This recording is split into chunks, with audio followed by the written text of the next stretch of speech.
Hola a todos, esta noche vamos a seguir a un profeta bíblico que, honestamente, no ganó ningún concurso de popularidad, ni siquiera entre los animales. Te encontrarás con un hombre solitario en medio de un paisaje seco como galletas sin café, dependiendo de cuervos para alimentarse, y sí, cuervos, esos mismos pájaros que en cualquier otra historia serían mensajeros del apocalipsis o de un mal presagio. Aquí, son básicamente repartidores con plumas. Probablemente no sobrevivas a esto, o al menos no al final del vídeo, porque si todo va bien, ya estarás profundamente dormido para entonces.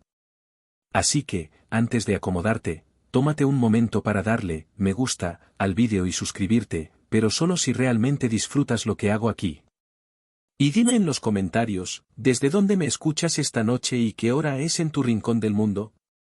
Ahora, baja las luces, quizá enciende un ventilador para ese suave murmullo de fondo, y acompáñame a iniciar el viaje de esta noche. Empiezas en un terreno quebrado, donde las piedras son tan viejas que parecen tener arrugas. El aire está quieto, espeso, caliente. No hay una sola nube en el cielo, y el sol, ese bromista cruel, se cuela entre las grietas del follaje escaso, riéndose mientras cada gota de sudor baja por tu espalda como un caracol sin prisa. La tierra no cruje bajo tus pies, porque no queda humedad suficiente ni para eso. Es silencio puro, solo roto por el zumbido de algún insecto con agenda misteriosa. Delante de ti avanza un hombre de barba descuidada, túnica polvorienta y sandalias que han visto mejores días. No lleva mapa, ni brújula, ni aplicación de senderismo. Solo lleva cansancio, y una fe tan testaruda que parece hecha de piedra caliza. Este hombre es Elías. No Elías el visionario, ni el místico. Aquí, lo ves como un fugitivo sin sombra, escapando de una reina con un rímel tan afilado como su reputación, Jezabel. Ella no es fan. Spoiler, cuando te enfrentas al poder religioso con fuego literal del cielo, las consecuencias no suelen incluir vacaciones pagadas. Los historiadores aún discuten si la figura de Jezabel fue exagerada para efectos narrativos o si realmente tenía una lista negra personal que incluía a todos los profetas del norte. Lo que sí sabemos es que Elías corre por su vida, y tú corres con él, aunque él nunca gira para verte. Está demasiado concentrado en encontrar algo. Un escondite, un milagro, tal vez solo un poco de sombra. Te detienes junto a una roca. Te gustaría pensar que es sombra, pero en realidad es solo menos luz. A lo lejos, ves una línea de tierra que parece una cicatriz en el suelo, un arroyo.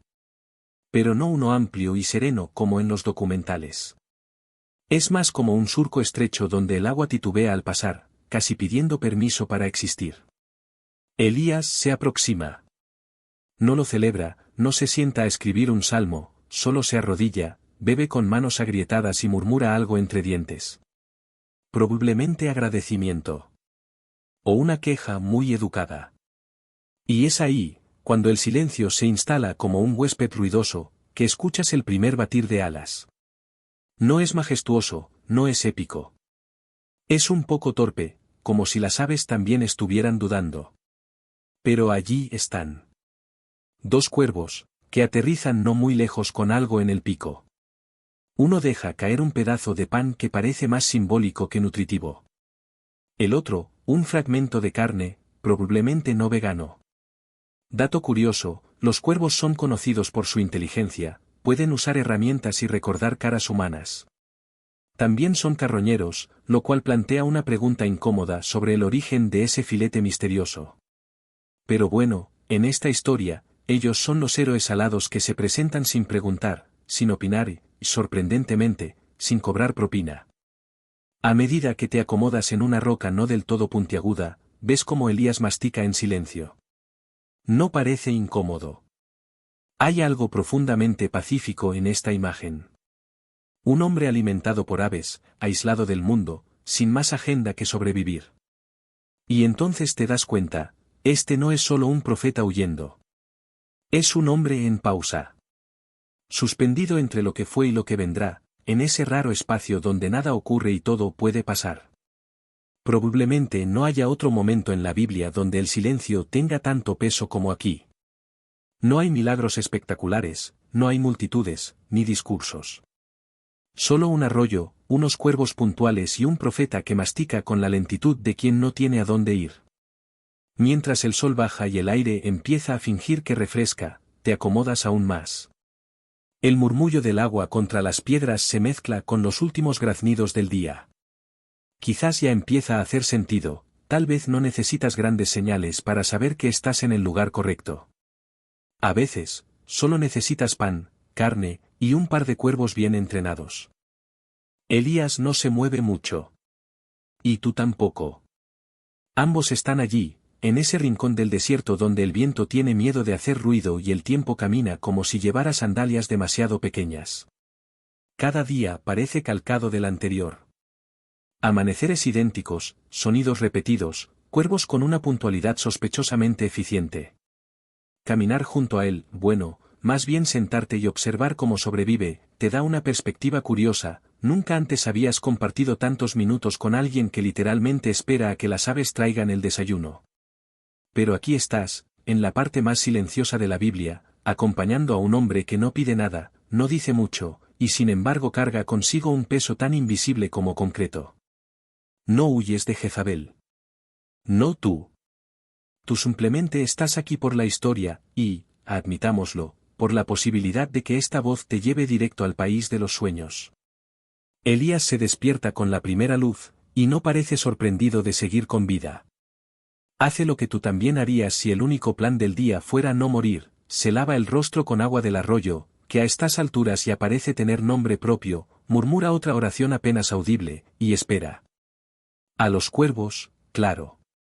No sabes por qué vienen. Nadie lo sabe. Los académicos más espirituales dirán que es intervención divina. Los escépticos modernos insinuarían que probablemente Elías tenía un acuerdo secreto con un criador de aves. Los historiadores aún discuten si este episodio fue literal o simbólico, o un acto de fe, o simplemente una fábula envuelta en plumas. Lo que nadie discute es que, sea como sea, la escena funciona, es extrañamente reconfortante. Como si el universo, al menos por unos días, funcionara como debía, aunque usara cuervos como repartidores. Dato histórico interesante, en la antigüedad, los cuervos eran considerados impuros bajo la ley mosaica, así que el hecho de que sean ellos, y no palomas angelicales o maná celestial, quienes alimentan al profeta, da un giro maravilloso al protocolo. Un recordatorio de que, en momentos de necesidad, incluso lo inesperado puede convertirse en salvación. En una de esas mañanas, mientras Elías mastica un pedazo de pan demasiado duro para el desayuno pero perfectamente simbólico para la narrativa, tú comienzas a notar los detalles. La forma en que el sol cae sobre su hombro izquierdo. Cómo sus ojos se mantienen en el horizonte, no por esperanza, sino por rutina. Él no espera un milagro. Solo espera lo necesario. Y tú también. Porque esta historia no tiene giros dramáticos. No hay música épica ni revelaciones celestiales aún. Es puro silencio, envuelto en la calidez suave de la resignación. Y esa resignación es contagiosa. A tu alrededor, el paisaje es desinteresado. Rocas que se niegan a cambiar de forma. Arbustos que susurran entre sí como ancianas conspirativas. Incluso el cielo parece aburrido de su propio azul. Pero en ese tedio hay belleza. Una belleza que no grita ni seduce, solo está allí, esperando que la notes. En una pausa entre vuelos, uno de los cuervos deja caer accidentalmente una pluma cerca de ti. No es particularmente hermosa. De hecho, está un poco doblada y con una mancha que no quieres investigar demasiado. Pero cuando la tomas, porque claro que la tomas, te das cuenta de que este desierto, tan árido y olvidado, está lleno de pequeños recuerdos. Elías la ignora. Quizás ya tiene varias. Quizás no colecciona souvenirs de su exilio. Tú sí. Porque este no es tu exilio. Es tu paseo nocturno, tu viaje mental, tu caminata hacia el sueño. A veces, en la noche, cuando el cielo deja de ser solo azul y se vuelve tinta espesa, Elías mira las estrellas. No dice nada. Pero tú sabes qué piensa. Piensa en los milagros pasados, en los futuros castigos de fuego y en una reina que probablemente duerme mejor que él, porque los malos siempre parecen tener mejores colchones. Una noche en particular, lo ves cerrar los ojos y sonreír. Es fugaz. Casi imperceptible. Pero está allí. Tal vez recuerda un chiste. Tal vez una promesa. O tal vez se le ocurrió un nombre para el arroyo. Como, Jacobo. O, el silencio del norte. Y entonces, vuelven los cuervos. Esta vez, uno llega con un pedacito de carne aún tibia. Elías frunce el ceño, lo huele, decide que no tiene muchas opciones y lo come. Tú no sabes de dónde lo sacaron, pero hay una parte de ti que no quiere saberlo. Es mejor así. A la mañana siguiente, el agua del arroyo suena diferente. Como si cantara una melodía que solo tú y Elías pueden escuchar. Quizás el viento la arrastra de lejos. Quizás es solo tu mente, empezando a flotar, como las plumas negras que giran sobre las piedras secas. Mientras te estiras sobre una piedra que milagrosamente parece diseñada para tu espalda, piensas en lo extrañamente perfecto que es este escenario. No pasa nada.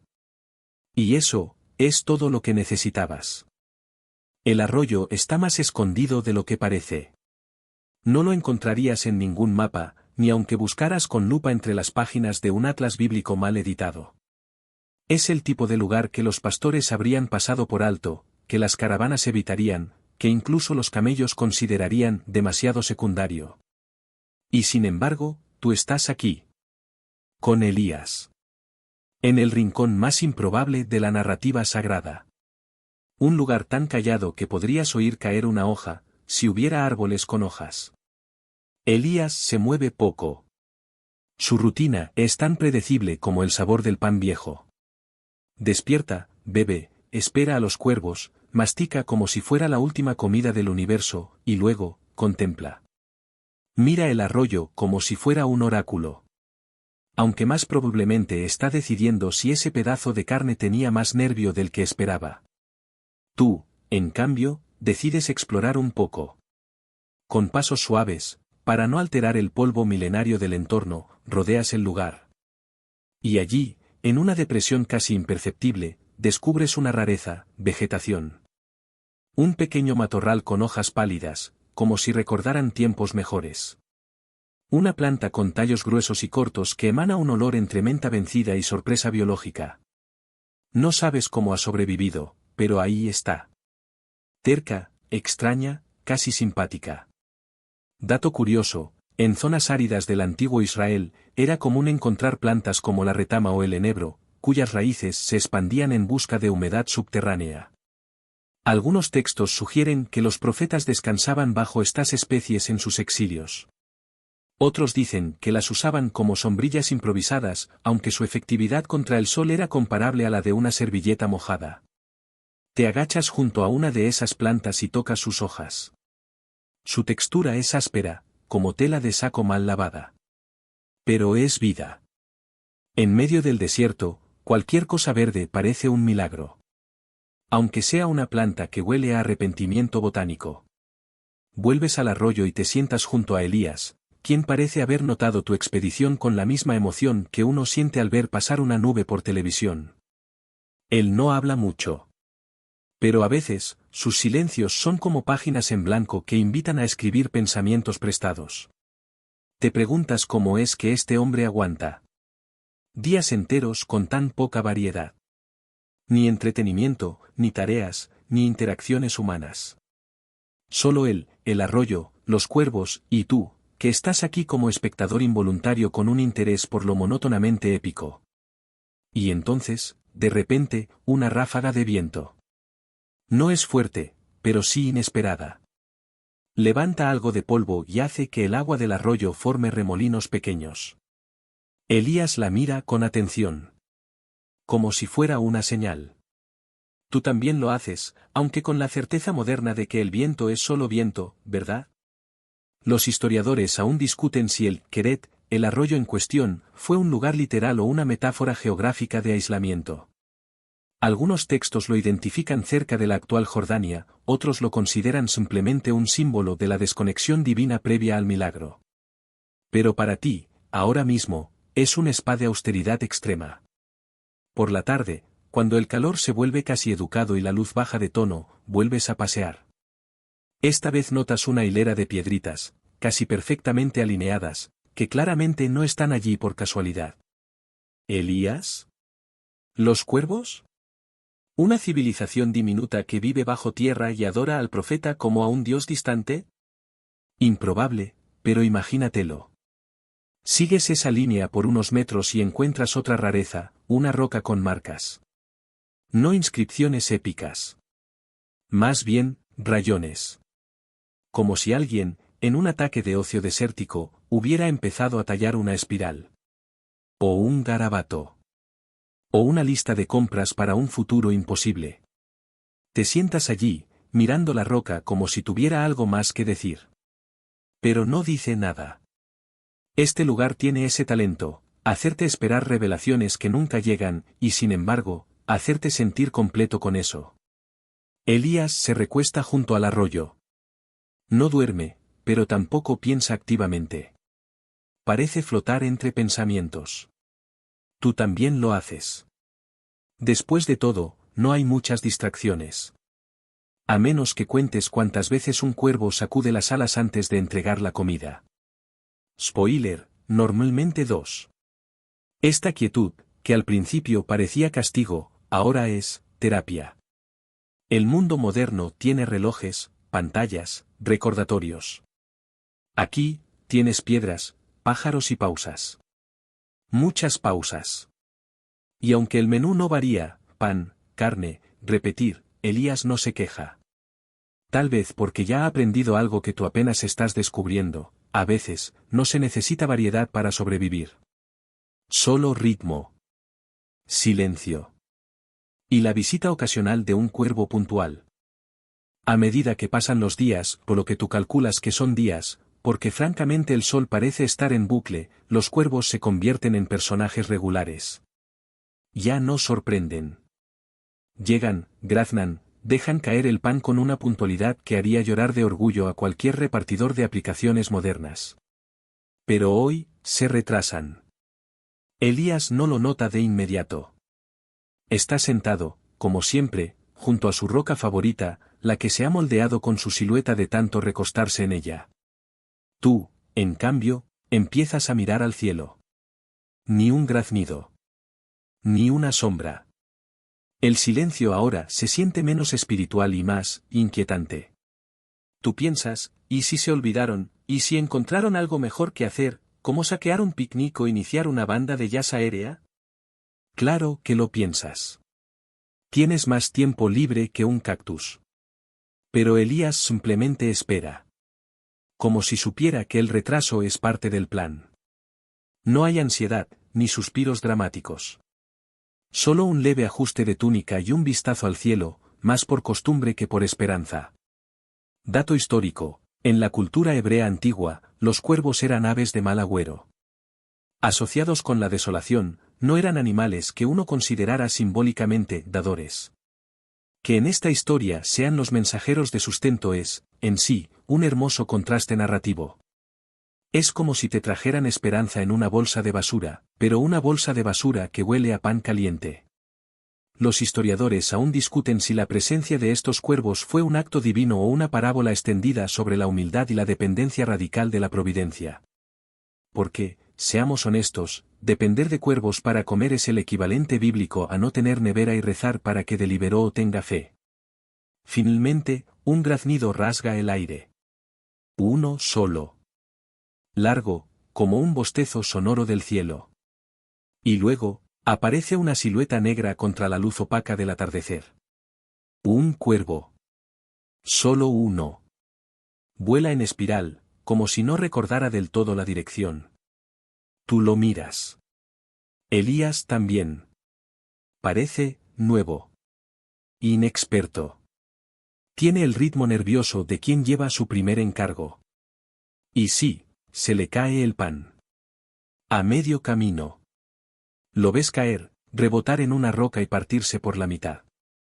El cuervo lo sigue con la mirada y suelta un graznido que, si no fuera un ave, sonaría como UPS. Elías se encoge de hombros. Camina, recoge las 2 mitades del pan, y se sienta a comer. Sin ceremonia. Sin queja. Solo con esa resignación elegante de quien ya no espera perfección del mundo. Tú te preguntas si se comerá las migajas del suelo. Spoiler, sí, se las come. Y tú también empiezas a pensar en los detalles. ¿Quién entrena a estos cuervos? ¿Hay una academia divina para aves logísticas? ¿Tienen jornadas laborales? ¿Días libres? ¿Una especie de sindicato plumífero? Otra ráfaga de viento sopla. Y tú, sin saber por qué, te ríes en voz baja. No por el viento. Por lo absurdo de todo esto. Por lo tranquilo que te sientes en medio de una escena que, en cualquier otro contexto, sería material de documental silencioso con subtítulos en latín. Te echas hacia atrás. El cielo ahora tiene un tono naranja suave, como si alguien lo hubiese pintado con acuarela y luego se arrepintiera de hacerlo muy intenso. Elías mastica. Tú respiras hondo. Y por primera vez en mucho rato, no tienes prisa. Uno de los cuervos regresa. Tarde. Sin nada en el pico. Se posa sobre una rama delgada que parece a punto de rendirse. Grazna. Te mira. Y tú, sin pensarlo, alzas la mano y lo saludas. Él no responde, porque no está entrenado para eso. Pero la escena queda completa. Entonces piensas en la palabra milagro. La gente suele esperar fuego, agua partiendo en dos, voces desde el cielo. Pero aquí, tal vez, el milagro es este: un hombre no muere. Come lo justo. Duerme en paz. Y no necesita nada más. Y tú, espectador accidental en este rincón del Antiguo Testamento, te das cuenta de que tal vez eso es más impresionante que cualquier efecto especial divino. Esta vez, el cuervo llega con algo curioso en el pico. No es pan, no es carne, parece una especie de raíz, con tierra aún colgando. Se posa en la roca habitual, gira la cabeza como si esperara un aplauso, y deja caer su entrega con un graznido corto. Como si dijera: hoy quise innovar. Elías lo observa. Inclina la cabeza. Toma la raíz, la huele, la examina como un chef anciano considerando un ingrediente inusual en su menú monótono. Luego, sin comentario alguno, la coloca junto al resto de su desayuno, un pequeño montículo de pan endurecido y carne que no se molesta en ser identificada. Tú te preguntas si realmente piensa comérsela. Porque tú no lo harías. Pero también recuerdas que hace apenas 2 días te encontraste considerándote amigo íntimo de un pájaro con cara de pocos amigos. Así que tu sentido del juicio está, digamos, en pausa. Esta pequeña variación en la rutina provoca un cambio sutil en el ambiente. Como si el guión divino hubiera permitido una improvisación de último minuto. Elías levanta la vista al cielo, nunca lo sabrás con certeza, pero parece estar sonriendo. Y aquí, justo aquí, es donde lo ves más humano. Porque por más profeta que sea, sigue siendo alguien sorprendido por una raíz con tierra. Ese momento en que algo inesperado, e incluso pequeño, sucio y aparentemente inútil, interrumpe la repetición, y provoca una chispa de reacción. Dato curioso, hay estudios botánicos que sugieren que algunas raíces del desierto bíblico, como el orozuz silvestre, eran utilizadas por su sabor dulce y propiedades medicinales. Quizá Elías sabía algo que tú no, o quizá el cuervo solo tuvo un mal día. A medida que avanzas en esta historia, no puedes evitar ver cómo el tiempo se diluye. Ya no sabes si ha pasado una semana o un mes. Solo que el arroyo sigue fluyendo, aunque menos fuerte. Que los cuervos siguen viniendo, aunque menos puntuales. Y que Elías sigue esperando, aunque ya no parece esperar nada. Hoy, mientras lo acompañas, descubres que el silencio también puede tener capas. Hay uno que es tenso, como el de una conversación incómoda. Otro que es vacío, como un pasillo sin fin. Y luego está un silencio que abraza. Que envuelve. Que te dice: no pasa nada, y está bien que no pase nada. Elías mastica la raíz. No hace mueca. No muestra aprobación. Solo mastica como quien cumple con un contrato tácito entre el hambre y la supervivencia. Tú lo observas, y por primera vez, sientes una punzada de admiración. Los historiadores aún discuten si la comida de Elías fue diaria o si esta narrativa bíblica resume semanas enteras de aislamiento.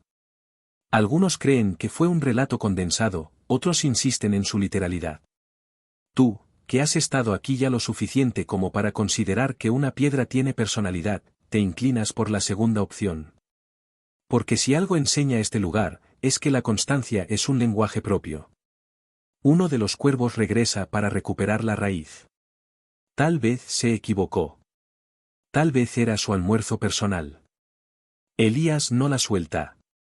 Le lanza una mirada suave pero firme, como diciendo, demasiado tarde, amigo. El cuervo se retira con dignidad ofendida. Tú ríes. En voz baja, claro. Hay que respetar el aire sagrado del sarcasmo bíblico. La tarde cae. No se precipita. Se desploma con elegancia, como una sábana limpia extendida sobre el cielo. Las sombras se alargan, se mezclan, y el arroyo suena más lento. Elías recoge sus cosas, que son exactamente 3, una bolsa de cuero vacía, un bastón y tu creciente admiración. Decide caminar unos pasos más lejos del agua. Tú lo sigues, como siempre. Y en ese nuevo ángulo, descubres algo distinto, el eco. Sí. Aquí, en este punto exacto, si dices algo, vuelve. No con prisa, no con volumen. Pero vuelve. Como si incluso el desierto quisiera conversar un poco. Elías prueba. Dice algo que no entiendes, y el eco se lo repite. Él sonríe. Tú repites un hola, tímido. El eco responde, con más calma que tú. Y por un momento, todo parece lleno de magia. No la de fuegos celestiales o trompetas proféticas, sino la de un espacio que responde. Un lugar que, de algún modo, escucha. Te recuestas en la tierra. No es cómoda, pero tampoco exige nada. El cielo está más oscuro, y las primeras estrellas se asoman con lentitud, como niños saliendo de sus escondites. Hoy no hay enseñanzas. Ni sermones. Solo Elías, tú, y una raíz robada por un cuervo que aún debe estar quejándose en algún lugar del cielo. Y con eso, el día se cierra. El tiempo ha decidido que aquí, en este rincón olvidado del mundo, las horas se derriten como mantequilla sobre piedra caliente. Ya no cuentas los días. Ni siquiera te interesa hacerlo. Elías tampoco. Él simplemente, está.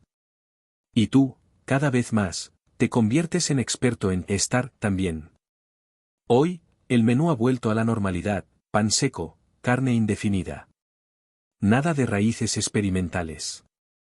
El cuervo responsable parece haber sido relegado. O despedido. O reasignado a la entrega de incienso en otro libro del Antiguo Testamento. Elías no se queja. Tú tampoco. Porque en esta rutina, por aburrida que parezca, hay una tranquilidad que no esperabas encontrar. Como si el aburrimiento fuera, en realidad, una puerta. Una que se abre a una paz que solo se alcanza después de muchas horas de no hacer absolutamente nada. Empiezas a notar las repeticiones con mayor claridad.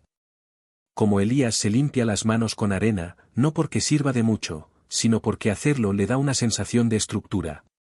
Como examina el cielo al amanecer, no porque espere lluvia, porque eso sería como esperar wifi en una cueva, sino porque así empieza su día. Y en una de esas mañanas, mientras los cuervos aún no llegan, te preguntas, ¿cuánto puede durar esta rutina antes de que algo cambie? Spoiler, aún no es hoy. El arroyo sigue sonando. Una música mínima, irregular, como si tocara una flauta con una sola nota. Pero tú ya conoces esa nota. Ya sabes cuando gorgotea feliz y cuando murmura con flojera. Sí, estás aprendiendo el idioma del agua.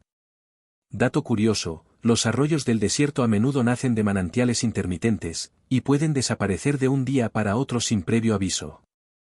Algunos estudios arqueológicos indican que varios refugios de profetas se establecían cerca de estos puntos precisamente por su naturaleza impredecible, ofrecían lo suficiente, pero nunca para quedarse demasiado. Ese detalle no te inquieta. No todavía.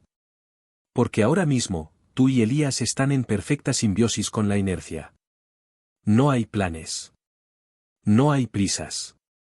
Solo la continuidad de un día que se parece demasiado al anterior, y eso, curiosamente, es reconfortante. Él mastica, tú observas. Él ora en silencio, tú sientes que también deberías hacerlo, pero no sabes exactamente a quién, o por qué. Y eso también está bien. Aquí, incluso la duda se siente cómoda. Los historiadores aún discuten si Elías tenía compañía durante esta etapa. Algunos sugieren que podría haber habido discípulos breves, figuras sin nombre que entraban y salían de la historia como extras sin línea de diálogo.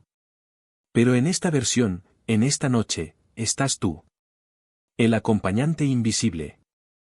El testigo de un desierto donde las piedras escuchan y los pájaros trabajan a tiempo parcial. Por la tarde, Elías se levanta y estira los brazos. Sus huesos suenan como ramas viejas. No dice nada. Solo camina unos metros hacia una roca más alta. Tú lo sigues, por supuesto, porque a estas alturas no es solo rutina, es conexión. Desde esa roca se ve más lejos. Un paisaje de ondulaciones terrosas, sin árboles ni personas. Solo tierra, más tierra, y esa sensación de estar dentro de una pintura con una paleta limitada, beige, ocre, sombra tostada, y ocasionalmente, una nube perezosa. Te sientas a su lado. No hablan. No lo necesitan. Él saca algo de su bolsa, una pequeña piedra lisa, claramente lavada por el arroyo. La observa. La guarda de nuevo. Tú no preguntas. Porque sabes que en este lugar, todo gesto tiene un significado que quizás no se revela, o que simplemente no importa explicarlo. Ese es el ritmo aquí, observar sin juicio, escuchar sin urgencia, respirar sin buscar respuestas. Algo en ti empieza a cambiar. Tu mente, normalmente llena de pestañas abiertas, recordatorios, y listas de reproducción, ahora es solo, campo abierto. Los cuervos graznan a lo lejos. Ya los reconoces por sonido. Elías también. No se mueve. Sabe que vendrán. Y vienen. Uno con pan, otro con carne, y un tercero, sí, hay un tercero hoy, que solo se queda mirando. Tal vez es nuevo. Tal vez es el supervisor. Los tres se van, uno tras otro, con un orden que desafía la lógica de sus alas torpes. Y luego, cae la tarde. No abruptamente. No como en las ciudades donde las luces apagan el día a la fuerza. Aquí, la tarde se marcha como un invitado educado. Saluda en silencio, toma su abrigo de polvo cálido y se retira por el oeste sin hacer ruido. Elías cierra los ojos por un momento. Y tú también. En este rincón del mundo donde nada cambia, descubres que tú sí lo haces. Hoy, decides salir a caminar más allá del arroyo. No porque haya algo nuevo que buscar, sino porque, después de tanto tiempo en la misma piedra, tu espalda empieza a emitir quejas en arameo antiguo. Elías asiente, como si supiera exactamente por qué te levantas. No dice, ve con cuidado, ni, no tardes. Solo te observa con esa cara neutra que los sabios desarrollan cuando aprenden a no interferir con el camino ajeno, incluso si ese camino te lleva directamente hacia un arbusto con espinas. Caminas sin rumbo, en línea más o menos recta, siguiendo el sonido del viento que raspa las rocas. Y poco a poco, te das cuenta de que el paisaje, aunque idéntico en apariencia, guarda pequeñas sorpresas. Como esa flor solitaria que crece entre dos piedras, desafiante como una adolescente con ideas propias. Te agachas para mirarla de cerca. Es pálida, casi translúcida, con pétalos que parecen hechos de papel de arroz. No huele a nada. No necesita hacerlo. Ya es suficientemente extraña por existir aquí. Dato histórico, ciertas flores del desierto, como la anémona o el lirio de Charón, brotan solo después de lluvias inusuales, y su floración puede durar apenas un día. Hay registros bíblicos y poéticos que las mencionan como señales de renovación. Aquí, sin embargo, esta flor no anuncia nada. Solo, existe. Y eso basta. Sigues caminando. Encuentras piedras con formas sospechosamente animales, una parece un camello agachado, otra un pez gordo en plena siesta, y te preguntas si algún artista del desierto estuvo por aquí, aburrido como tú, dándole personalidad a la geología. Los historiadores aún discuten si los profetas tenían contacto con tribus nómadas durante sus retiros. Algunas teorías sugieren que podían recibir ayuda o compañía ocasional de viajeros, incluso beduinos. Pero Elías parece ser una excepción deliberada. Su aislamiento es parte de su mensaje. Un no molestar teológico. Cuando decides volver, lo haces siguiendo tus propias huellas. Pero el viento, caprichoso como siempre, ya las ha borrado. Por un instante, sientes una punzada de incertidumbre. ¿Y si no encuentras el camino? Pero claro que lo encuentras. Porque Elías, aunque no grita ni hace señales de humo, ha dejado una pista inequívoca, una hilera de pequeñas piedras dispuestas en curva. No para ti. Para sí mismo. Para no desorientarse cuando va a orinar al amanecer, probablemente. Pero para ti, ahora mismo, es un salvavidas de cuarzo y basalto. De regreso, lo encuentras exactamente donde esperabas, sentado, medio dormido, con un cuervo en el hombro que parece haberse confundido de dirección. Hoy no habla. Hoy respira más fuerte, como si su cuerpo le estuviera pidiendo una pausa aún más profunda. Tú no preguntas qué le pasa. Porque sabes. Le pasa lo mismo que a ti. El peso invisible de estar siempre esperando. Te sientas a su lado, esta vez sin mirar el cielo. Lo conoces de memoria. Puedes dibujarlo con los ojos cerrados, un azul espeso en el centro, difuminado hacia los bordes, con una nube sola que siempre parece estar a punto de decidir si sigue o no. Hay una calma especial esta tarde. No es la de costumbre. Es una calma espesa, con sabor a algo que está por terminar. Uno de los cuervos llega antes de tiempo. Sin comida. Solo se posa y mira. Elías también lo mira. Hay un intercambio mudo entre ellos, una conversación sin palabras que tú no entiendes, pero reconoces como significativa. Algo va a cambiar. La luz se vuelve más ámbar que de costumbre. Las sombras más largas. El arroyo, más lento. Como si todo, incluso la naturaleza, supiera que esta rutina está llegando a su último compás. Tú no estás triste. Tampoco emocionado. Estás, receptivo. Como si tu cuerpo y tu mente hubieran aprendido a estar disponibles para lo que venga, sin expectativas ni resistencias. Cuando el último cuervo del día se va, Elías se recuesta y cierra los ojos. Tú haces lo mismo. No hay necesidad de hablar. El silencio ya ha dicho todo. Y justo antes de dormirte, con la brisa moviendo apenas la arena junto a tus pies, piensas en esa flor entre las piedras. No tenía propósito. No tenía historia. Solo existía. Y ahora tú también. Despiertas antes que Elías. Algo raro. Normalmente él ya está de pie, mirando el cielo con su ceño de siempre, como si estuviera leyendo un boletín meteorológico escrito por ángeles. Pero hoy, sigue acostado. Respirando, sí. Pero inmóvil, como si su cuerpo se aferrara al sueño un poco más de lo normal. Tú aprovechas la soledad para caminar alrededor del campamento. Si es que puede llamarse campamento, a un rincón de tierra con 3 piedras y una rama seca que insiste en parecer árbol. El arroyo sigue ahí. Fiel. Pero algo ha cambiado. El sonido. No es tan claro como antes. Más bien, irregular. Como si tuviera hipo. Gotas interrumpidas, silencios intermitentes. El tipo de sonido que no escuchas si tienes prisa, pero aquí, donde la prisa fue crucificada hace semanas, cada detalle resuena. Te arrodillas junto al agua. Pasas los dedos. Está más caliente. Más baja. Te viene una frase que probablemente leíste en algún lado: el arroyo canta más fuerte cuando sabe que va a desaparecer. No sabes si es verdad. Pero suena bien. Y aquí, todo lo que suena bien, es cierto, aunque sea mentira. Elías se incorpora lentamente. No se sorprende. Es como si él también hubiera sentido el cambio, incluso dormido. Debe. Se limpia los labios. Y dice algo. Apenas un susurro. Pero lo escuchas. Está bajando. No es una metáfora. Está hablando del agua. Y tú sabes, en el fondo de tu estómago, que esto no es una simple fluctuación. Es el principio del fin de esta etapa. Lo que empezó como un refugio milagroso se está agotando.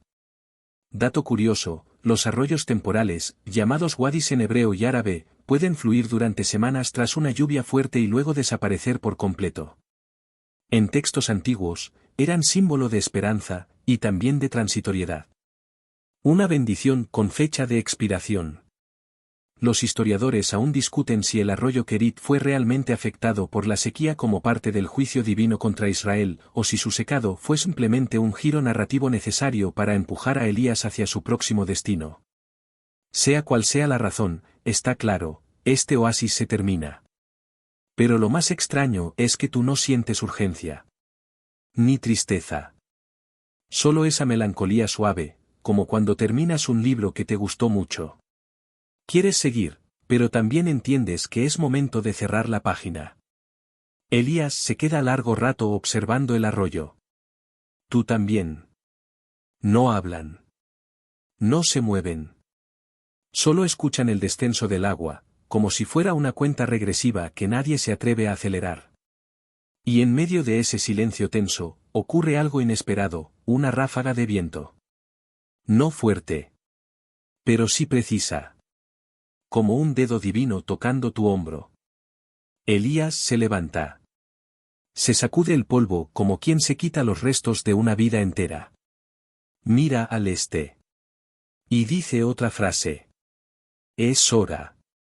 Tú sabes que no habla contigo. Ni siquiera con los cuervos, que hoy han llegado más temprano, como si quisieran despedirse. Habla con el viento. O con Dios. O con ese algo que ha estado guiándolo desde antes de que tú llegaras como espectador silencioso. Elías toma su bastón. No recoge nada más. Su bolsa de cuero vacía sigue allí, como testimonio de días donde no hubo acumulación, solo entrega diaria.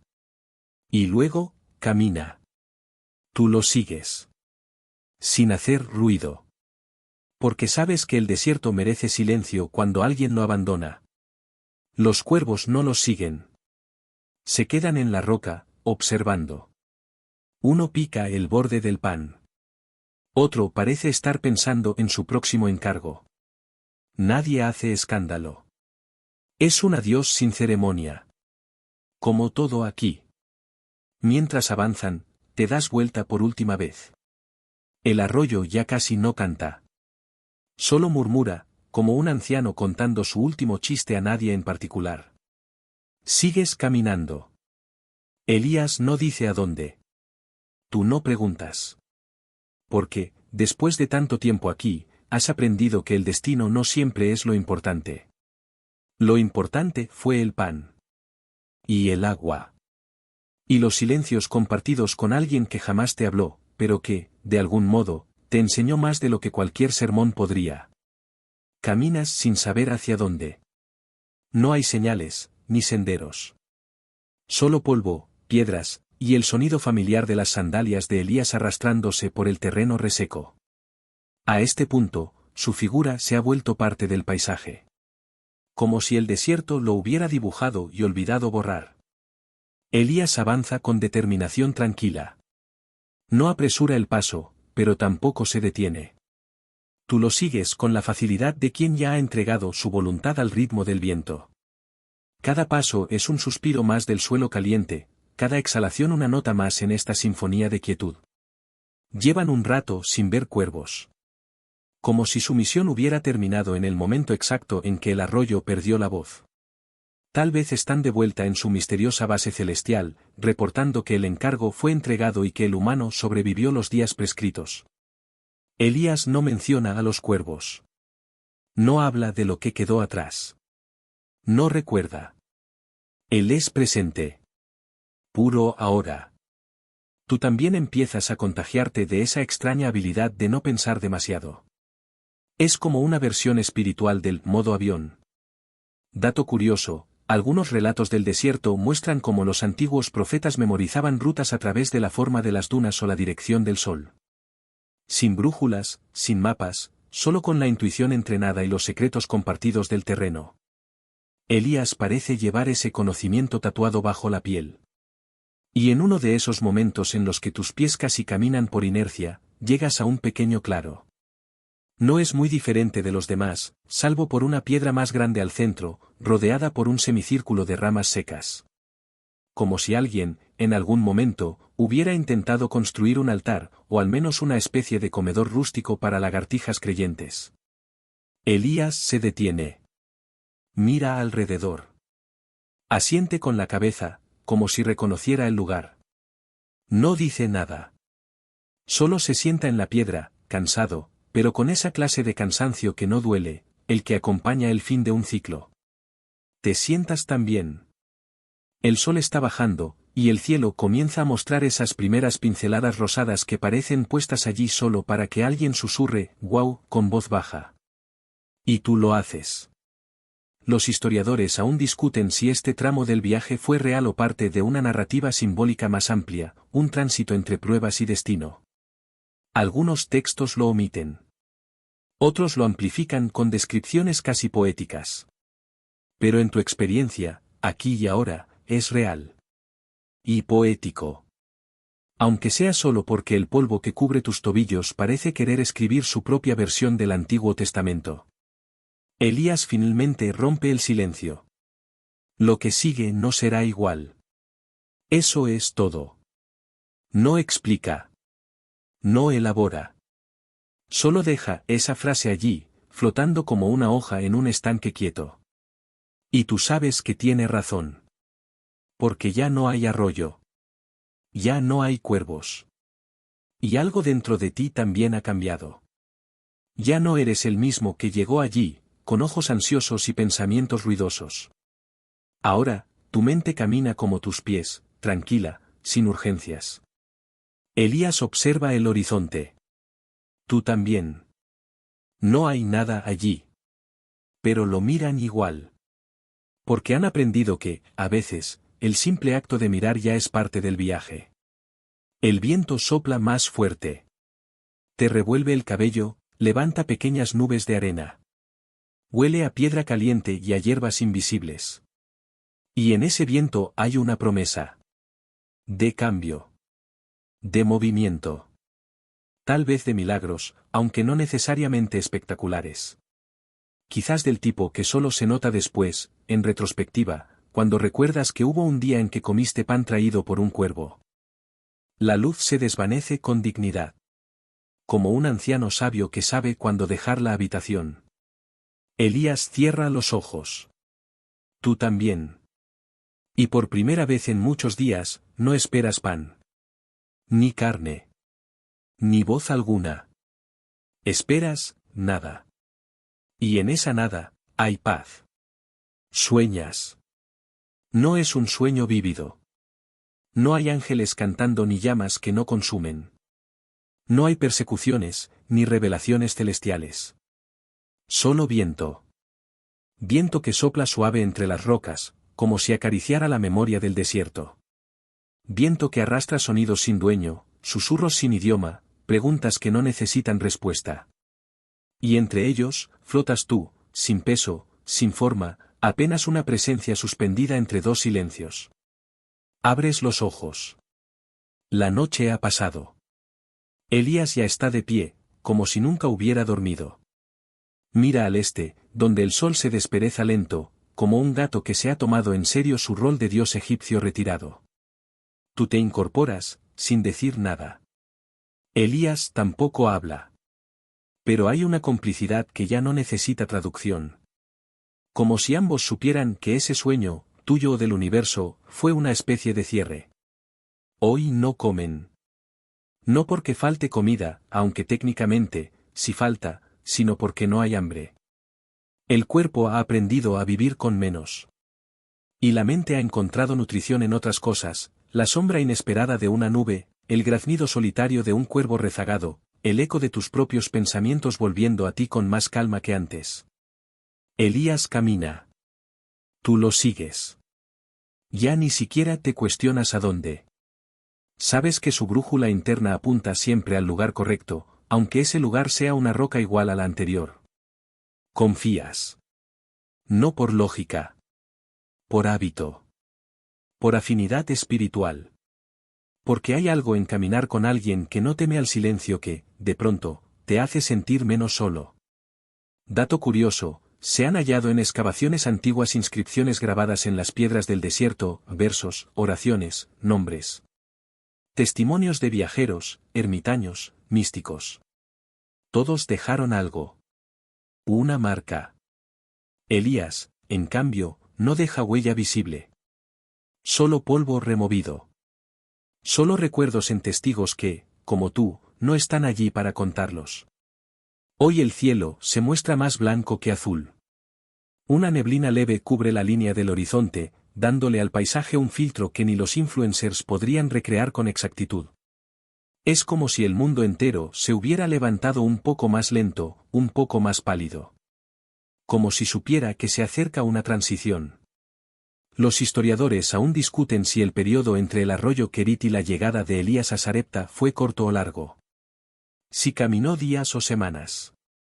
Si recibió señales o simplemente siguió caminando hasta que las sandalias dijeron basta. La Biblia lo resume en un solo versículo. Tú, en cambio, lo has vivido minuto a minuto. Y es aquí donde sucede algo distinto. Una voz. No del cielo. No de un ángel. De Elías. Escucha. Tú te detienes. Él también. Cierra los ojos. Tú haces lo mismo. Y sí, escuchas. Nada al principio. Luego, algo. Un murmullo. Un crujido. Una nota grave, sorda. Como si la tierra suspirara. O si alguien, muy lejos, estuviera moliendo grano. O tal vez, alguien cocinando. Elías sonríe apenas. Da un paso más. Y tú ves lo que él ya sabe, a lo lejos, una columna de humo. Pequeña. Delgada. Pero real. Señal de vida. No corren. Caminan. Porque en el desierto, todo se hace con dignidad pausada. Porque si has sido alimentado por cuervos durante días, sabes que todo llega en su momento. El terreno cambia sutilmente. Más piedras lisas, menos espinas. Huellas casi invisibles.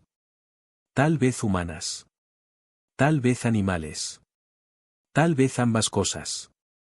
Y cuando al fin llegan a una curva del camino, la ves, una casa. No más que una cabaña. Paredes de barro, techo de ramas trenzadas. Pero casa al fin. Signo de civilización. De contacto humano. De historia que continúa.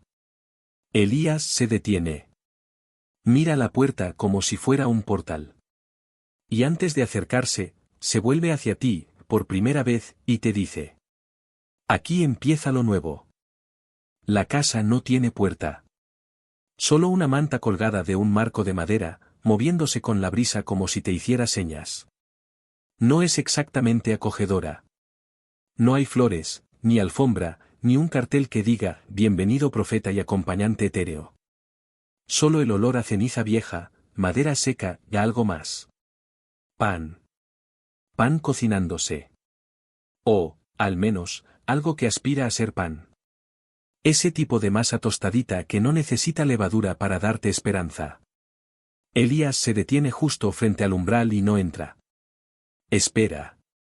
Tú también esperas, claro, porque si algo has aprendido hasta ahora, es que nada se impone en esta historia. Todo se sugiere, se insinúa. Incluso las visitas.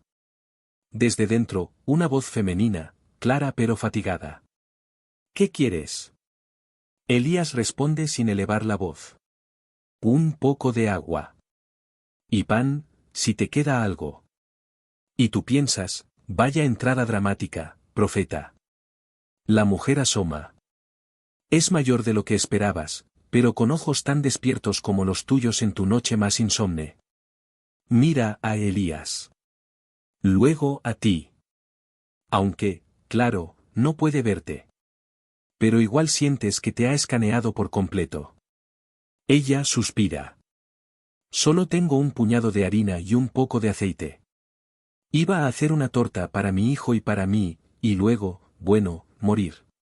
Tú parpadeas. Elías no. Está acostumbrado a este tipo de declaraciones. Dato curioso, en tiempos de sequía extrema en el antiguo Cercano Oriente, las viudas eran algunas de las más vulnerables de la sociedad. Sin un marido que gestionara recursos, quedaban expuestas a la miseria más absoluta. Muchos textos de la época, tanto bíblicos como extrabíblicos, hablan de mujeres en condiciones similares, preparando la última comida antes de rendirse a la inevitabilidad. Los historiadores aún discuten si esta viuda fue parte de una historia verídica o una representación simbólica del encuentro entre la desesperanza humana y la provisión divina. Lo que sí coinciden es que esta escena encarna una de las más poderosas formas de fe práctica, compartir cuando ya no queda casi nada. Elías asiente lentamente, y dice: haz la torta. Pero primero, una pequeña para mí. Y tú piensas, Elías, por favor. ¿En serio?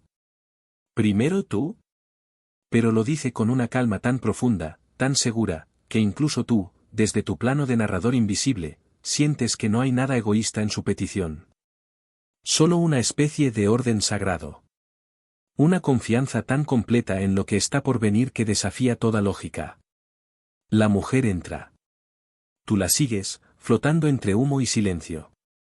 El interior es aún más austero que el exterior, una estera enrollada, una jarra, un niño dormido en un rincón, y dos pequeños tazones. Ella mezcla la harina, vierte el aceite, y forma una torta del tamaño de una mano abierta. Elías espera afuera, como si no quisiera invadir más de lo necesario. Tú miras la mezcla. No tiene levadura, claro. Pero sí dignidad.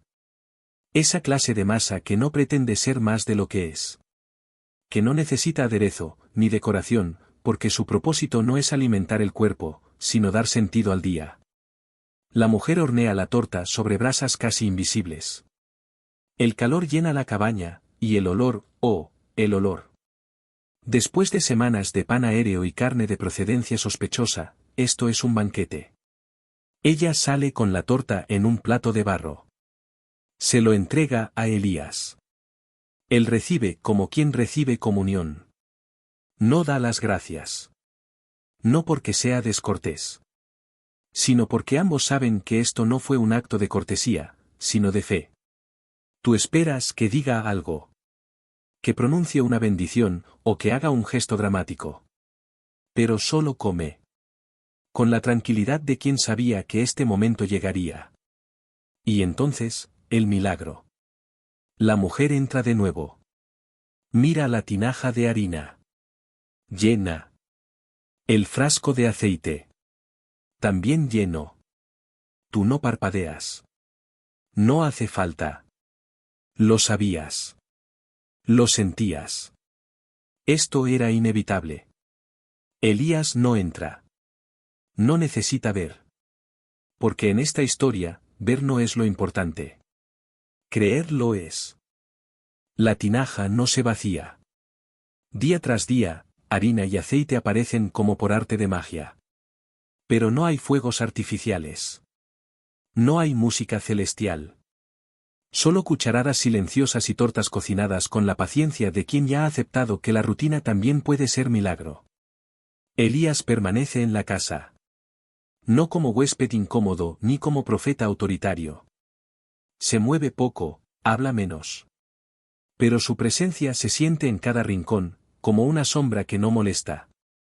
Tú, en cambio, deambulas por la casa, descubriendo detalles mínimos que dan color a este nuevo capítulo. Unos dibujos con carbón en la pared. Formas de animales, quizá hechas por el niño. Un mechón de cabello atado con un cordel y colgado como amuleto. Una piedra redonda, perfectamente lisa, que sirve como pisapapeles, o tal vez como recuerdo. El niño no habla mucho. Observa a Elías con una mezcla de temor y fascinación. Tú también lo entiendes. No todos los días entra a tu casa un hombre que llega con cuervos y hace que la harina se multiplique como si tuviera suscripción mensual al milagro. Un día, el niño se acerca a Elías con un pedazo de madera. Se lo ofrece sin palabras. Elías lo toma, lo observa, y comienza a tallarlo con la punta de su bastón. No se forma una figura clara. Solo líneas. Pero el niño sonríe como si entendiera el código secreto que se graba allí. Dato curioso, la carpintería era una habilidad común entre las familias rurales del antiguo Cercano Oriente. Muchas veces, los objetos de madera no solo eran funcionales, sino simbólicos. Tallar no era solo hacer cosas, era grabar la memoria, contar sin palabras. Los historiadores aún debaten si esta parte de la historia de Elías, viviendo con la viuda y su hijo, fue un añadido posterior o una parte original del relato profético. Algunos apuntan a que humaniza al profeta, otros, que ejemplifica cómo incluso los más grandes necesitan cuidado, techo, comunidad. Pero tú no discutes. Estás demasiado ocupado observando cómo la harina nunca se termina. La rutina se establece.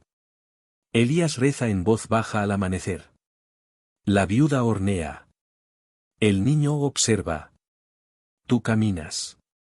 Y el mundo, de algún modo, se mantiene suspendido entre lo que fue y lo que aún no llega. Y en uno de esos días, mientras el viento mueve la manta de la entrada como si bailara un vals con el sol, la tragedia. El niño se enferma. Al principio, es solo un suspiro más largo. Luego, una tos seca. Después, un silencio que no es sueño, sino algo más denso. La viuda lo carga. Lo sacude. Lo llama. Elías se levanta con lentitud. No parece sorprendido, pero sí, tocado. Como si algo hubiera hecho crujir su interior después de tanto tiempo de serenidad. Ella grita.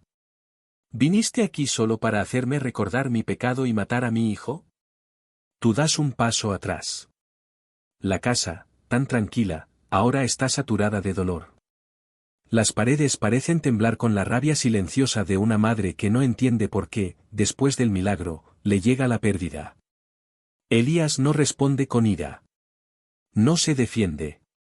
Solo toma al niño en brazos. Lo sube al piso de arriba, una plataforma más que un segundo piso, y se arrodilla. Tú lo sigues, flotando con miedo. Porque sí, también tú has aprendido a temer al momento donde lo inexplicable deja de ser bonito y empieza a doler. Elías ora. No con fórmulas vacías, sino con angustia. Clama. Pregunta. Suplica. Extiende su cuerpo sobre el niño. Una vez. 2 veces. 3. No sabes por qué. Pero lo hace. Con una fe que no se grita, pero quema. Y entonces, el niño respira. No como en las películas. No hay sobresalto. Solo un aliento, suave, que vuelve a llenar el espacio. Elías lo toma de nuevo y baja con él en brazos. La madre no grita. No cae de rodillas. Solo lo toma, lo abraza, y dice. Ahora sé, que eres un hombre de Dios, y que la palabra del Señor en tu boca es verdad. Tú te alejas. Porque sientes que esta escena ya no te pertenece. Es demasiado íntima. Demasiado real. Como si hubieras sido testigo de algo sagrado. Los cuervos no regresan. El arroyo no vuelve. Pero algo ha cambiado para siempre. Los días siguientes a la recuperación del niño no son triunfales. Nadie canta, nadie organiza una fiesta. No hay guirnaldas, ni discursos. La vida, simplemente continúa. Elías sigue rezando. La viuda sigue horneando. El niño, bueno, ahora sonríe un poco más. Pero no habla mucho. Como si supiera que lo que le pasó es demasiado grande para convertirlo en conversación de sobremesa.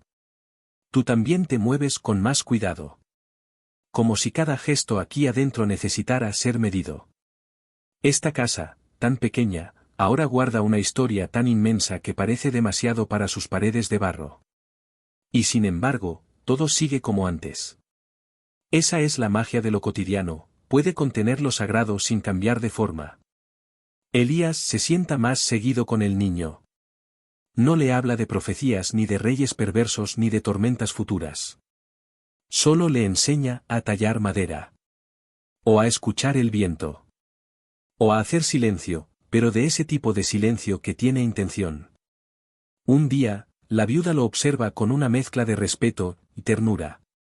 Y tú lo notas, claro. Porque a estas alturas ya conoces cada expresión de esa mujer. La has visto cocinando resignada, esperando la muerte, recibiendo al profeta, llorando por su hijo, y volviendo a empezar. Y ahora, la ves mirar a Elías como se mira a alguien que ya no es extraño, sino parte del mobiliario emocional. Dato curioso, la hospitalidad en el antiguo cercano Oriente no era simplemente un acto de amabilidad, sino un código sagrado. Acoger a un forastero implicaba una responsabilidad espiritual. Y aquí, esa hospitalidad ha evolucionado hacia algo más, un lazo profundo, una forma de pacto no hablado. Los historiadores aún discuten la duración exacta de la estadía de Elías en Sarepta. Algunos estiman varios meses, otros más de un año. Pero tú ya sabes que el tiempo aquí no se mide en días, sino en miradas compartidas, hogazas horneadas, silencios entendidos. Una mañana, Elías sale a caminar. No dice a dónde va. La viuda lo mira, como diciendo, vuelve. Y tú lo sigues, como siempre. Porque aunque este capítulo ha sido diferente, el viaje no ha terminado. Llegan a una colina desde donde se ve el mar. Sí, el mar. Azul, amplio, tan distinto del polvo del arroyo o del gris del desierto. Allí, Elías se sienta. Tú también. No por cansancio, sino porque sabes que algo está por cambiar. Él respira hondo. Luego habla en voz baja. He aprendido más en esta casa que en todas mis caminatas. ¿Y tú lo crees? Porque has estado allí. Has visto cómo el profeta que llegó famélico y taciturno fue transformado no por fuego del cielo, sino por harina y aceite, por un niño enfermo, y por una mujer que no pidió milagros, solo pan. Esa tarde, Elías no vuelve a la casa. Se queda allí, mirando el mar. Tú te preguntas si ha terminado su misión aquí. Si la siguiente etapa está por comenzar. Pero no preguntas. Porque has aprendido que en las historias verdaderamente importantes, las transiciones no se anuncian. Solo, suceden. El sol cae. La brisa trae olor a sal y a nostalgia. Y tú piensas que, tal vez, este momento, una colina, un mar, un profeta que ya no huye, vale tanto como cualquier milagro. Elías regresa a la casa al amanecer. La bruma del mar aún flota como un suspiro entre las colinas, y sus sandalias dejan huellas leves en la tierra húmeda. La viuda ya está despierta, amasando como cada mañana, como si el pan fuera su forma de orar sin palabras. No intercambian saludos. A estas alturas, las palabras sobran. Él se sienta en su rincón habitual, el niño se le acerca sin miedo. Tú te instalas en el umbral, como lo has hecho tantas veces. Y observas. Hoy la casa está distinta. No porque haya cambiado algo físico, sino porque tú la ves de otra manera. Como si cada objeto tuviera historia ahora, la olla donde la harina no se agota, el banco que chirría con dignidad cada vez que Elías se sienta, la esquina donde el niño se acurruca a dormir como si nunca hubiera estado enfermo. Comen en silencio. Solo se oye el crujido del pan y el zumbido de una mosca que, por alguna razón, parece tener una agenda muy estricta alrededor del jarro de agua. Elías se limpia las manos. Mira a la viuda. Me tengo que ir. Ella no pregunta por qué. Tampoco dice, quédate. Solo asiente. Como si su corazón ya lo supiera desde antes que sus oídos. Tú te tensas. Porque aunque sabías que este día llegaría, ahora que ha llegado, sientes que estás dejando algo importante atrás. Dato curioso, en muchos relatos antiguos, los profetas o sabios partían sin anunciar su regreso. No por frialdad, sino porque su camino estaba ligado al movimiento. Quedarse demasiado tiempo en un lugar podía significar estancamiento, y el llamado del profeta siempre era más fuerte que la comodidad de un hogar. Los historiadores aún discuten si la relación entre Elías y esta viuda fue únicamente simbólica o reflejo de una conexión humana más profunda. Algunos leen entre líneas y encuentran afecto. Otros, solo propósito. Tú, sin necesidad de exégesis, sabes que aquí hubo algo más que profecía, hubo vínculo. Elías recoge su bastón. No tiene equipaje. Todo lo que necesita lo lleva en los gestos que aprendió aquí, en las miradas que no olvidará. El niño corre y le entrega la madera tallada. Una pieza pequeña, sin forma clara, pero llena de intención. Elías lo toma, y por primera vez desde que llegaste, lo abraza. Sí, Elías, el profeta que desafió reyes y caminó con cuervos, ahora abraza a un niño. Y tú casi lloras. La viuda lo acompaña hasta el umbral. No lo besa. No lo toca. Pero su mirada lo sigue más allá del horizonte. Y tú también lo haces. Caminas junto a él mientras se aleja, mientras la casa queda atrás, mientras los días de pan milagroso y silencio compartido se convierten en recuerdo. Él no habla. Tú tampoco. Pero el camino, de algún modo, se siente menos solitario. Y entonces lo notas, el bastón de Elías, ese que siempre ha sido solo madera y polvo, ahora lleva atada la figura de madera del niño. Colgada como un talismán. Como una historia que se lleva, aunque no se cuente. La tierra vuelve a cambiar bajo tus pies. El suelo ya no cruje con arena, sino que retumba levemente con cada paso. Rocas más grandes, menos vegetación. El sol, más directo, más honesto. No hay sombras largas donde esconderse. Aquí, todo está a la vista. Elías camina sin dudar, como si siguiera un mapa invisible. No se detiene, no mira atrás. Tú, acostumbrado ya a sus silencios, tampoco preguntas. Solo avanzas. Porque después de todo lo que han vivido, seguir caminando es la única forma lógica de estar juntos. El aire se siente distinto. Más seco, pero también más limpio. Como si el camino mismo estuviera diciendo, esto es nuevo. Presta atención. A lo lejos, una figura se recorta en el horizonte. Una mujer. Elías se detiene. Tú también. Ella no se acerca. Solo espera. Es una mensajera. Una enviada. No tiene alas, ni túnica brillante. Pero su presencia tiene peso. Ella habla primero. El Señor te llama. Elías asiente. No pregunta cómo lo sabe. No parece sorprendido. Como si llevara días esperando esa frase. Tú, sin poder evitarlo, sientes un nudo en la garganta. Porque sabes que esto es el fin.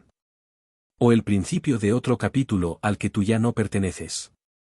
Dato histórico, según muchos textos, los profetas hebreos eran llamados en momentos específicos de crisis o transición. A menudo, después de largos periodos de soledad, surgía un llamado divino que los impulsaba nuevamente al centro de la acción, al conflicto, al propósito mayor. Los historiadores aún debaten sobre la cronología exacta de la vida de Elías.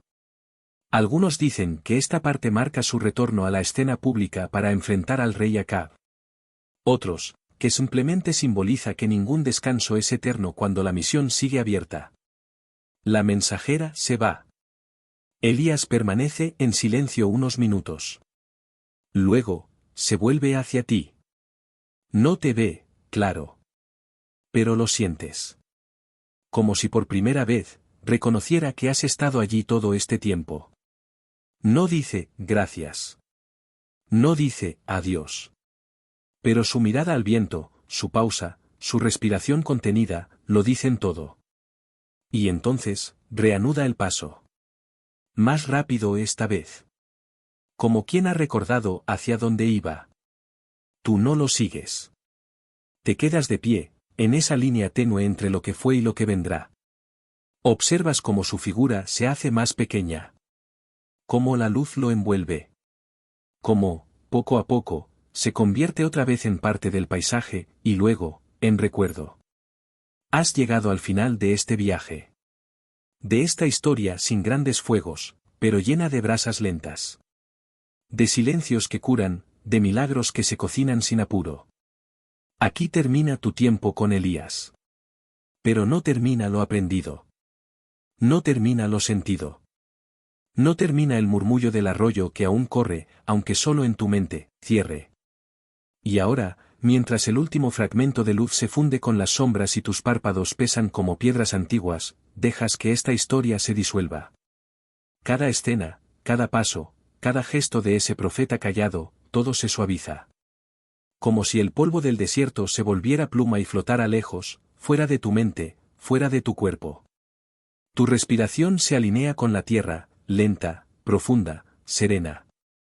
No quedan preguntas. No quedan nombres por recordar. Solo la certeza tranquila de que estuviste allí. Que viviste en esa historia, al ritmo de las alas de un cuervo y del canto intermitente de un arroyo que te habló sin palabras. Ahora, la noche es tuya. Las estrellas, tus compañeras. Y el descanso, inevitable. Dulces sueños. Dulces sueños.